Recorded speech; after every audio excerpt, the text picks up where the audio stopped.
হ'ব এপইণ্টমেণ্ট দিয়াৰ দিনাখন কম ভালকৈ এপইণ্টমেণ্ট দিয়াৰ দিনাখন 23 তাৰিখে এপইণ্টমেণ্ট হ'ব ৰাতিপুৱা যদিও 22 তাৰিখে বুলি ওলাইছে 23 তাৰিখে এপইণ্টমেণ্ট হ'ব 10,000তকৈ অধিক নিবনুৱা যুৱক যুৱতীয়ে 23 তাৰিখে নিযুক্তি পাব সিদিনাখনেই মই যি ক'ব আছে মোৰ ভাষণত মই ক'ম এইটো কিয় সুধি থাকিব লাগে যেতিয়া হ'ব হ'ব আপোনালোকে সুধিব আপোনালোকে পকাই পকাই গৈ নিউজ কৰি মানুহৰ মাথাটো বেয়া কৰি দিব এই কামবিলাকৰ পৰা দূৰত থাকক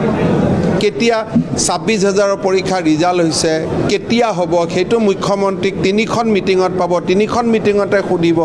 তাৰপিছত 3 ধৰণে নিউজটো বজাই দিব দি পেলাই কোনোবা এজনক আৰু এজন আপোনালোকে প্ৰডাকশ্যন কৰি ল'ব যে এওঁ কৈছে অভিযোগ দিছে এনেকৈ মানুহৰ যদি আপোনালোকে ভাবে যে আমি মূৰবিলাক নষ্ট কৰি দিম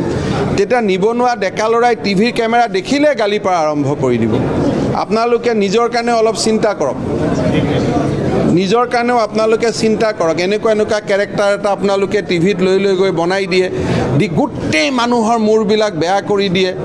এইটো ভাল কথা নহয় ক'তো ভাল ক'ৰবাত কোনোবাই মুখ্যমন্ত্ৰীক সুধি থাকে নেকি যে কেতিয়া ৰিজাল্ট দিব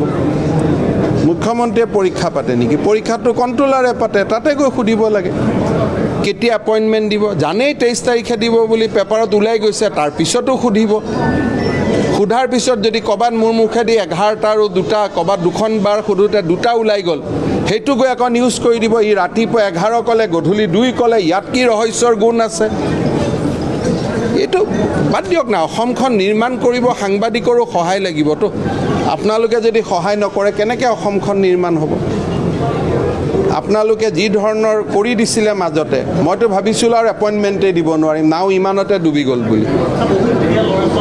এইটো বাদ দিয়ক দুখীয়া শক্তিশালী যোনে পাইছে 23 তাৰিখে আপোনালোকে দেখিবই কিন্তু যিবোৰ সুধিব নালাগে মই আপোনালোকৰ এডিটৰকো চিঠি লিখিছোঁ যে যি কথা সুধিব নালাগে এইবিলাক কিয় সুধি থাকিব লাগে